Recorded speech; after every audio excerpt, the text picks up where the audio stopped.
Operation कगार माओ संगठन पर चिंतार कारण पलटि 24 तारिख रे हैदराबाद रे केंद्रीय कमिटीर बैठक बसीथिला। एहा परे जो निष्पत्ति आसी जे माओ संगठन एबे युद्ध विरति पाई आह्वान देछि, शांति वार्ता दूछि माओ संगठन एवं हैदराबाद रे केंद्रीय कमिटीर मीटिंग परे केंद्रीय कमिटीर मुखपात्र अभयंक पक्षरु गोटे प्रेस विज्ञप्ति प्रकाश पाउछि।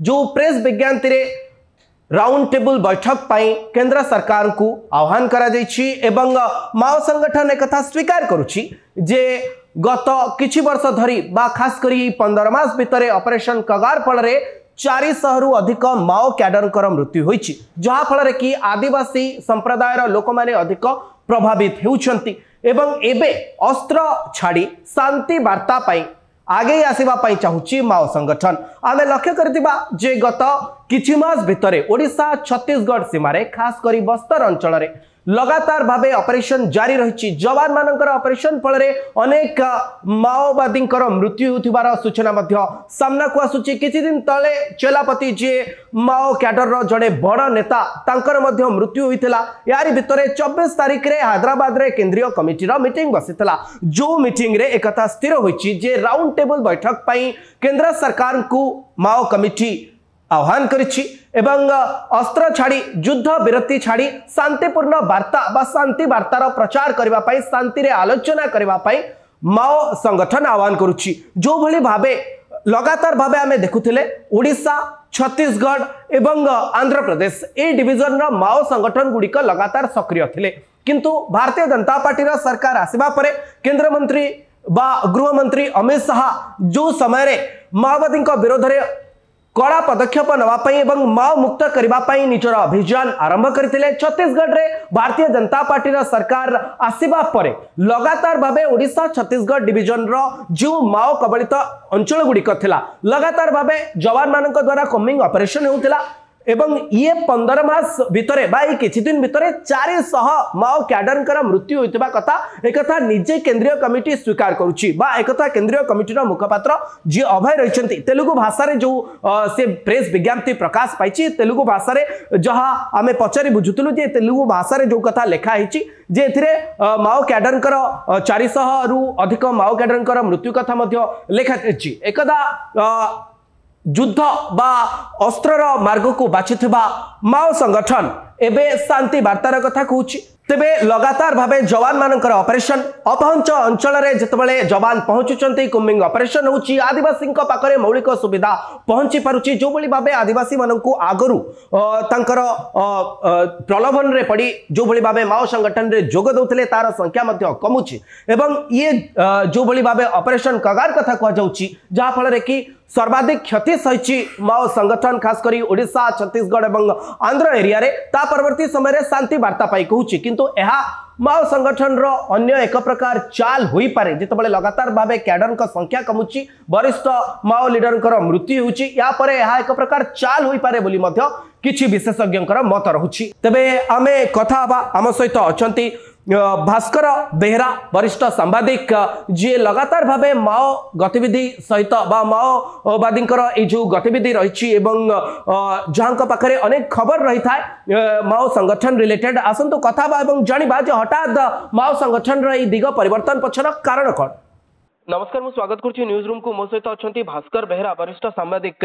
सर जो खबर आसी पहुंचुची जे ऑपरेशन कागार सीपीआईएम अर्थात communist party of India Maoist central committee जो विवृत्ति रखी सीधा सड़क गोटे शांतिपूर्ण आलोचना कथा से कहते शांति वार्ता माओवादी पक्ष आसी को हिसाब से सर आप देखुं जो गणमाध्यम आलोचना होती समय समय माओवादी मैंने स्ट्राटेजिकली ये किसी स्टेप नियंती कारण लगातार भावे जो भली आक्रमण होउची एवं ये जदि 2 मास तल को जीवा जे 14 जन माओवादी ओडिशा छत्तीसगढ़ सीमारे तांकर मृत्यु होइथिला कुम्बिंग ऑपरेशन बेले एवं ये ऑपरेशन कागार जोटा छत्तीसगढ़ रे भारतीय जनता पार्टी सरकार आसला परे जहाँ तीव्र रु तीव्रतर होची ता वर्तमान माओ कैंप पई मुंड बिंधार कारण पलटिची जो से शांतिपूर्ण आलोचना चाहते ना। हाँ देखंतु ये विगत 10 वर्ष धरिकी ओडिशा सीमांत जो रहिला दंतेवाड़ा सुकमा जगदलपुर ଏଇ ଯୋଉ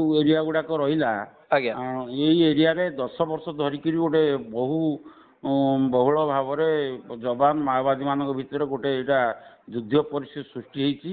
ଆଜ୍ଞା ଯେତେ ପ୍ରକାର ସେମାନେ କୋବ୍ରା ବାହିନୀ ଠାରୁ ଆରମ୍ଭ କରି ବିଆରଜି IRB ସବୁ ପ୍ରକାର ଫୋର୍ସ ମୁତୟନ କରିଛନ୍ତି। ଏବେ ପୋଲିସ ଟିକେ ଉତ୍ସାହିତ ହୋଇଯାଇଛି ଯେତେବେଳେ କେନ୍ଦ୍ର ଗୃହମନ୍ତ୍ରୀ କହିଲେ ନିପାତ କରିବା କଥା ମାଓବାଦୀ।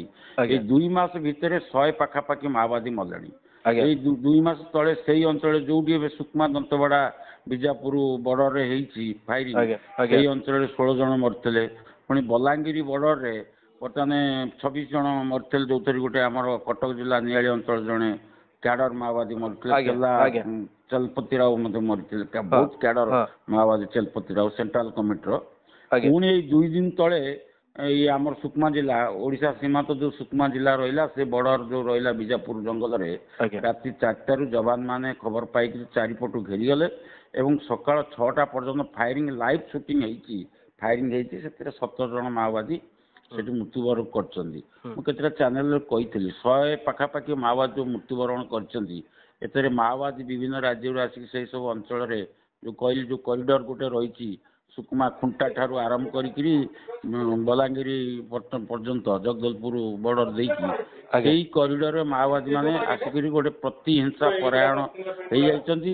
ଗୋଟେ ଭୟର ବାତାବରଣ ସୃଷ୍ଟି ହେଇଛି। ଏଇ ଗୋଟେ 5-7 ଦିନ ତଳେ ସେମାନେ କିଛି ମାଓବାଦୀ ମାନେ ବନ୍ଧୁକ ଛାଡିକିରି ଆତ୍ମସମର୍ପଣ ମଧ୍ୟ କରିଛନ୍ତି। ଆଜ୍ଞା ତେଣୁ ବର୍ତ୍ତମାନ ପୋଲିସ ମଧ୍ୟ ସେଇଭଳି ଭାବରେ ଉତ୍ସାହିତ ହୋଇଛି, ମାନେ ଉଗ୍ର ହୋଇପଡ଼ିଛି। ବର୍ତ୍ତମାନ ସେଇ ସୁକମା ଆଉ ଜଗଦଲପୁର ଦନ୍ତେୱାଡା ବିଜାପୁର ନାଇଁ, ଏଇ ସବୁ ଯୋଉ ଅଞ୍ଚଳରେ କଥା ସେମାନେ କହୁଛନ୍ତି ଆଦିବାସୀ ମାନଙ୍କର ଜଳ ଜମିନ ଏବଂ ପାଇଁ ଯୋଉ ସଂଘର୍ଷ ଥିଲା, ଇଏ ଅପରେସନ କାଗାର ଫଳରେ ଯେତେବେଳେ ଅମିତ ଶାହ କହିଲେ ଯେ ମାଓବାଦୀଙ୍କୁ ନିପାତ କରିବା ମୁଖ୍ୟ କାରଣ ରହିବ, ତା ପରବର୍ତ୍ତୀ ସମୟରେ ଘନ ଘନ ମାଓ ଅପରେସନ କୁମ୍ବିଂ ଅପରେସନ ଆରମ୍ଭ ହୋଇସାରିଛି। ଏତିକି ବେଳେ କେନ୍ଦ୍ରୀୟ କମିଟି କହୁଛି ଯେ ମାନେ ମାଓ ସଂଗଠନର ଯୋଉମାନେ କର୍ମୀ ଥିଲେ ସେମାନଙ୍କ ଭିତରୁ ଅନେକ କର୍ମୀଙ୍କର ମୃତ୍ୟୁ ହୋଇଛି ଏବଂ ଆଦିବାସୀଙ୍କ ପାଇଁ ମଧ୍ୟ ଏହା ପ୍ରୋବ୍ଲେମ ହଉଛି। ଯେତେବେଳେ ଘଞ୍ଚ ଜଙ୍ଗଲ ଭିତରେ କୁମିଂ ଅପରେସନ ହଉଛି, କ୍ୟାମ୍ପ ସେଠି ଲଗାଯାଉଛି, ଅତିରିକ୍ତ ଫୋର୍ସ ସେଠି ମୁତୟନ କରାଯାଉଛି, ଇଏ ସବୁ କାରଣ ଥାଇପାରେ କି? ହଁ ଠିକ ଅଛି। ଶୁଣନ୍ତୁ, ଏଇ ମାଓ ଯୋଉଟା ଆଜି ନକ୍ସଲବାଦ ସୃଷ୍ଟି ହେଇଥିଲା 1960 ମସିହାରେ ଚାରୁ ମଜୁମଦାରଙ୍କ ନେତୃତ୍ୱରେ କଲିକତାରୁ, ସେଇଟା ବ୍ୟାପିକି ଆନ୍ଧ୍ରପ୍ରଦେଶ ଯାଇକି ଓଡ଼ିଶାରେ ତାଙ୍କ ରାଜଧାନୀ ଥିଲା। ଓଡ଼ିଶାରେ ବହୁ ମାଓବାଦୀ ବହୁ ଘଟଣା ଘଟିଛନ୍ତି। ଆଲୋପକା ଘଟଣା ଠାରୁ ଆରମ୍ଭ କରିକି ଜିଲ୍ଲାପାଳଙ୍କୁ ଅପହରଣ କରିବା ଠାରୁ ବହୁତ କିଛି ଘଟେଇଛନ୍ତି। ସେଥିରେ ଓଡ଼ିଶାରେ କେନ୍ଦ୍ର ସରକାର ଓ ରାଜ୍ୟ ସରକାର ମିଳିତ ଭାବରେ 22 ବାଟାଲିୟନ ଯେତେବେଳେ BSF ଯବାନଙ୍କୁ ବିଭିନ୍ନ ଅଞ୍ଚଳରେ ମୁତୟନ କଲେ, ବହୁତ ଲୋକଙ୍କୁ ଓଡ଼ିଶାରେ ମାରି ଦିଆଯାଇଛି। ବହୁତ କ୍ୟାଡର ମାଓବାଦୀ ଓଡ଼ିଶାରେ ମରିଛନ୍ତି। ପୁରା କହିଲେ ସଫା ହେଇଯାଇଛି। ବର୍ତ୍ତମାନ ଓଡ଼ିଶାରେ ଟିକେ ମାଓବାଦୀ ସଂଖ୍ୟା କମିଛି। ବର୍ତ୍ତମାନ ସେଇ ଅଞ୍ଚଳରେ ଯୋଉ ରହିଛନ୍ତି ବର୍ତ୍ତମାନ ପୋଲିସ ସେ ଅଞ୍ଚଳରେ ବହୁତ କଡ଼ା ସୁରକ୍ଷା। ତାପରେ ଆଉ ଗୋଟେ ମୁଁ ସୂଚନା ଦେବାକୁ ଆପଣଙ୍କୁ ଚାହୁଁଛି, ଯୋଉ 2 ଜଣ DIG ବର୍ତ୍ତମାନ ଅଛନ୍ତି ଦକ୍ଷିଣାଞ୍ଚଳ ପଶ୍ଚିମାଞ୍ଚଳ, ଅଖିଳ ସିଂ ଆଉ ହିମାଂଶୁ ଲାଲ, ଏମାନେ 2ଟା ବାଘ ସଦୃଶ୍ୟ। ଏଇ 2 ଜଣ ଯେତେବେଳେ ମାଲକାନଗିରି SP ଥିଲେ, ଏମାନେ ବହୁତ ଲୋକ ମାରିକି ଉଡେଇଛନ୍ତି। ବର୍ତ୍ତମାନ ଏଇ ଯୋଉ DIG ମାନେ ଯୋଉ 2 ଜଣ ରହିଛନ୍ତି 2ଟା ଜାଗାରେ ଦକ୍ଷିଣ ଆଉ ପଶ୍ଚିମ ବର୍ଡରରେ, ଏମାନେ ବର୍ତ୍ତମାନ ଓଡ଼ିଶାର କୌଣସି ମାଓବାଦୀକୁ ଓଡ଼ିଶା ବର୍ଡରରେ ପୁରେଇ ଦେଇ ପାରିବେ ନାହିଁ। ଏଭଳି କଡ଼ା ନଜର ଆଙ୍କର ସବୁ ଅଭିଜ୍ଞତା ଅଛି ମାଓବାଦୀ କି ଇଏ କରିବାରେ। ତେଣୁ ବର୍ତ୍ତମାନ ସେଇ ଛତିଶଗଡ଼ ସୀମାର ଯୋଉ 100 ପାଖାପାଖି ମାଓବାଦୀ ମରିଛନ୍ତି, ସେଥିପାଇଁ ସେମାନେ ବର୍ତ୍ତମାନ ଏ ଯୁଦ୍ଧ ପରି ସୃଷ୍ଟି ହେଇଛି। ଅମିତ ଶାହ କହିଲା ପରେ ଯୋଉ ଯବାନ ମାନେ ବର୍ତ୍ତମାନ ସେଠି ଅଧିକ ପରିମାଣର ଯବାନ ମାନେ ଅଛନ୍ତି, କୁମିଂ ଅପରେସନ ଜାରି ହେଇଛି, ସେଥିପାଇଁ ମାଓବାଦୀ ମାନେ ଅସ୍ତ୍ର ଛାଡିବାକୁ ମଧ୍ୟ ଘୋଷଣା କରାଯାଉଛି। ଆପଣଙ୍କୁ ଲାଗୁଛି ଯେ ହିଂସାର ରାସ୍ତା ଆପଣେଇଥିବା ମାଓଇଷ୍ଟ ମାନେ ଇଏ ଶାନ୍ତିପୂର୍ଣ୍ଣ ଆଲୋଚନା, ରାଉଣ୍ଡ ଟେବୁଲ ଆଲୋଚନା କରିବା କଥା କହୁଛନ୍ତି, ସେଣ୍ଟ୍ରାଲ ଗଭର୍ଣ୍ଣମେଣ୍ଟ ସହିତ ଆଲୋଚନା କରିବା କଥା କହୁଛନ୍ତି, ସେମାନେ ଆଲୋଚନା ଆସିଲା ପରେ ଆପଣଙ୍କୁ ଲାଗୁଛି ଯେ ଆଉ ମାଓ ସଂଗଠନ ଅସ୍ତ୍ର ଉଠେଇବନି, ଆଉ ସରକାରଙ୍କ ବିରୋଧରେ ସ୍ୱର ଉଠେଇବନି? ନାଇଁ, ସେମିତି ବାତାବରଣ ଦୀର୍ଘ 20 ବର୍ଷ ହେଲାଣି ତାଙ୍କୁ ଆହ୍ୱାନ ଦିଆଯାଉଛି। ବହୁତ ଜାଗାରେ ତାଙ୍କୁ ଆହ୍ୱାନ ଦିଆଯାଇଛି, ତମେ ଅସ୍ତ୍ର ଛାଡିକି ରାଜନୀତିକି ଆସ, ତମେ ଭଲ ରାସ୍ତାକୁ ଆସ, ଆଉ ସ୍ୱାଭିମାନ ଜୀବିକାକୁ ଆସ, ଆତ୍ମସମର୍ପଣ। ସେଭଳି 3000 ମାଓବାଦୀ ମାଲକାନଗିରି ଆତ୍ମସମର୍ପଣ କରିଛନ୍ତି ବିଗତ 5 ବର୍ଷରେ। ଛତିଶଗଡ଼ରେ ବର୍ତ୍ତମାନ ଆତ୍ମସମର୍ପଣ ଆରମ୍ଭ ହୋଇଛି। ଏଇ ଯୋଉ ଫାୟାରିଂ ମାନେ ଯୋଉ କୁମିଂ ଅପରେସନ ଯୋଉ ପ୍ରତିହିଂସା ପରାୟଣ ହେଇଯାଇଛି ପୋଲିସ, ବର୍ତ୍ତମାନ ଆରମ୍ଭ ହୋଇଛି। ଯଦି ସେମାନେ ହିଂସା ଛାଡିକିରି ନ ଆସିବେ, ଏଥିରେ ଆଦିବାସୀ ମାନେ ବଳି ପଡୁଛନ୍ତି। କାହିଁକିନା ଛାମୁଆ ସଂଗଠନ ହଉଛି ଆଦିବାସୀ। ଆଜ୍ଞା ଏଥିରେ ଆଦିବାସୀ ମାନେ ଆଗେ ବଳି ପଡୁଛନ୍ତି।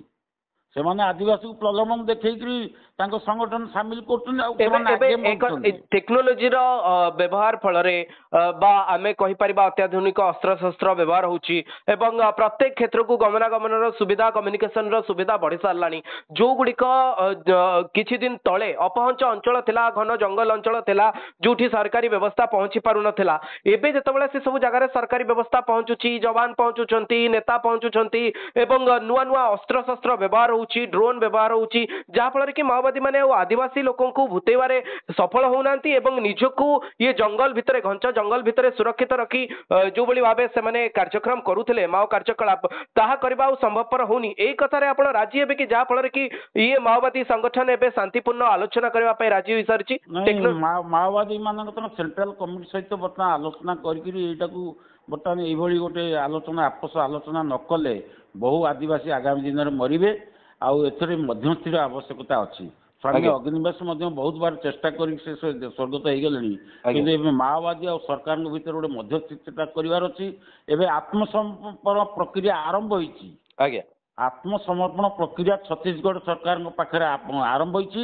ଏମାନେ ଯଦି ବନ୍ଧୁକ ଛାଡ଼ିକି ଆତ୍ମସମର୍ପଣ ନ କରନ୍ତି ତାହେଲେ ବର୍ତ୍ତମାନ ଯୋଉଭଳି ଭାବେ ନିର୍ଦ୍ଦେଶ ଜାରି ହେଇଛି ପୋଲିସ ଉପରେ ମରିବେ ମାଓବାଦୀ ମାନେ। ଧନ୍ୟବାଦ ଶ୍ରୀଯୁକ୍ତ ଭାସ୍କର ବେହେରା, ଆପଣ ଆମ ସହିତ ରହିଲେ ଏବଂ ମାଓ ଅପରେସନ ଏବଂ ମାଓବାଦୀଙ୍କର ଏଇଭଳି ଯୋଉ ପରିବର୍ତ୍ତନର ସ୍ୱର ଆସିଛି ସେ ବିଷୟରେ ଆମ ସହିତ ଚର୍ଚ୍ଚା କଲେ। ଧନ୍ୟବାଦ।